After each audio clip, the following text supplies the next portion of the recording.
પોરબંદરના વતની તેમજ ગુજરાત રાજ્ય સરકારના પૂર્વ કેબિનેટ મંત્રીએ નાગરિકોને વસ્તી ગણતરીની સ્વગણતરી પ્રક્રિયામાં જોડાવા અનુરોધ કર્યો છે, જેમાં વસ્તી ગણતરીની સાચી માહિતી, દેશના વિકાસ યોજનાઓના અસરકારક અમલીકરણ અને ભાવિ આયોજન માટે અત્યંત જરૂરી હોવાનું પણ જણાવ્યું છે। ભારત સરકાર દ્વારા હાથ ધરાતી જનગણના 2027 દેશના સર્વાંગી વિકાસ અને રાષ્ટ્ર નિર્માણ માટેની એક અત્યંત મહત્વપૂર્ણ પ્રક્રિયા છે।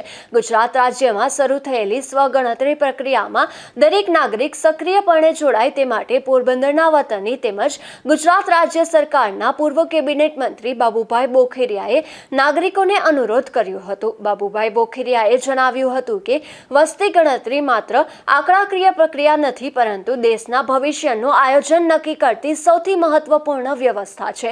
સરકાર દ્વારા શિક્ષણ, આરોગ્ય, રોજગાર, આવાસ, માર્ગ, મકાન, પાણી, વીજળી જેવી જનહિતલક્ષી યોજનાનું યોગ્ય આયોજન અને અમલીકરણ કરવા માટે ચોક્કસ અને સાચી માહિતી અત્યંત જરૂરી બને છે। તેમણે વધુમાં જણાવ્યું હતું કે આજે ટેકનોલોજીના યુગમાં સરકાર દ્વારા નાગરિકોને ઘરે બેઠા સરળતાથી સ્વગણતરી કરવાની સુવિધા આપવામાં આવી છે। દરેક નાગરિક પોર્ટલ પર જઈ પોતાની અને પોતાના પરિવારની વિગતો સરળતાથી નોંધાવી શકે છે। આ પ્રક્રિયા સંપૂર્ણપણે સરળ, સુરક્ષિત અને સમય બચાવનારી છે।